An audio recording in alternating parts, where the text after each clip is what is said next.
আপনি যদি আপনার ফ্রেন্ডের ভিতরে হঠাৎ করে যদি পরিবর্তন দেখতে পারেন, যেরকম যে হঠাৎ করে আইফোন কিনছে, সে হঠাৎ করে বাইক কিনছে, তাহলে সে সিকে 344 একটি অ্যাকাউন্ট রেজিস্ট্রেশন করে সে সফলভাবে কাজ করছে।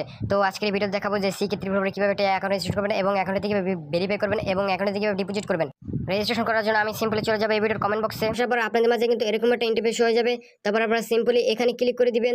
এখানে ক্লিক করার সাথে সাথে আপনাদের মাঝে ইন্টারফেস শো হয়ে যাবে। তারপর আপনারা সিম্পলি এখানে আপনাদের ফোন নাম্বারটি লিখে দিবেন। তারপর এখানে আপনাদের 6 সংখ্যাটা পাসওয়ার্ড লিখে দেবেন। তারপর সেম পাসওয়ার্ডটি আবার এখানে লিখে দেবেন। তারপর এখানে ক্লিক করে এই রেজিস্ট্রেশন বাটনে ক্লিক করে দিবেন। রেজিস্ট্রেশন বাটনে ক্লিক করার সাথে সাথে আপনার অ্যাকাউন্টটি রেজিস্ট্রেশন করা হয়ে যাবে। রেজিস্ট্রেশন করা হয়ে গেলে আপনার মাঝে এরকম একটা ইন্টারফেস হয়ে যাবে। এখন কিন্তু এই সিকে 344 কিন্তু অ্যাপসটা কিন্তু ডাউনলোড করতে পারেন। তো ডাউনলোড করার জন্য আপনারা সিম্পলি এখানে ক্লিক করে অ্যাপসটা কিন্তু ডাউনলোড করে নেবেন। অ্যাপসটা ডাউনলোড করা হয়ে গেলে এখন ভেরিফাই করার পালা। তো ভেরিফাই করার জন্য আপনারা সিম্পলি এখানে ক্লিক করে দিবেন। এখানে ক্লিক করার সাথে সাথে আপনার মাঝে এরকম একটা ইন্টারফেস হয়ে যাবে। তো অ্যাকাউন্টটা ভেরিফাই করার জন্য আপনারা সিম্পলি এখানে ক্লিক করে দিবেন। এখানে ক্লিক করার সাথে সাথে আপনার মাঝে এরকম একটা ইন্টারফেস হয়ে যাবে। তারপর আপনাদের সিম্পলি এখানে আপনাদের ফোন নাম্বারটি লিখে দেবেন। তারপর এখানে একটা জিমেল লিখে দেবেন। তারপর এখানে আপনাদের একটা নাম লিখে দেবেন। তারপর সেম নাম্বারটি আবার এখানে লিখে দেবেন। তারপর এখানে ফেসবুকের নাম বা কিন্তু ফেসবুকের লিঙ্ক কিন্তু অ্যাড করতে পারেন। তারপর এখানে আপনাদের হোয়াটসঅ্যাপ নাম্বারটি লিখে দেবেন।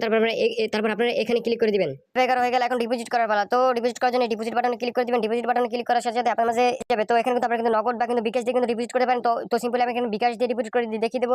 তো এখানে কিন্তু এখানে কিন্তু 200 থেকে কিন্তু 25,000 টাকা পর্যন্ত কিন্তু ডিপোজিট করতে পারেন। তো আমি সিম্পলি এখানে 3,000 টাকা ডিপোজিট করে নেবো। ডিপোজিট করে দেখিয়ে দেবো। তো আমি এখানে ডিপোজিট 3,000 সিলেক্ট করে নেবো। তারপর আপনারা সিম্পলি এখানে ক্লিক করে দিবেন। তারপর এখানে ক্লিক করার সাথে সাথে আপনার মাঝে এরকম একটা ইন্টারফেস হয়ে যাবে। তারপর সিম্পলি আপনারা এখানে ক্লিক করে দিবেন।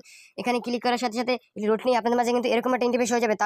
তারপর এখানে কিন্তু দেখতে পাবেন কিন্তু তাদের কিন্তু এখানে কিন্তু বিকাশ নাম্বারটি কিন্তু শো হচ্ছে। তো এই বিকাশ নাম্বারটি আপনারা এখানে ক্লিক করে কিন্তু কপি করে নেবেন।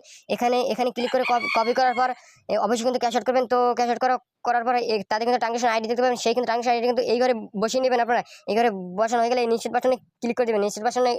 নিশ্চিত বাটনে ক্লিক করার সাথে সাথে আপনার অ্যাকাউন্টে কিন্তু টাকাটা কিন্তু অ্যাড হয়ে যাবে।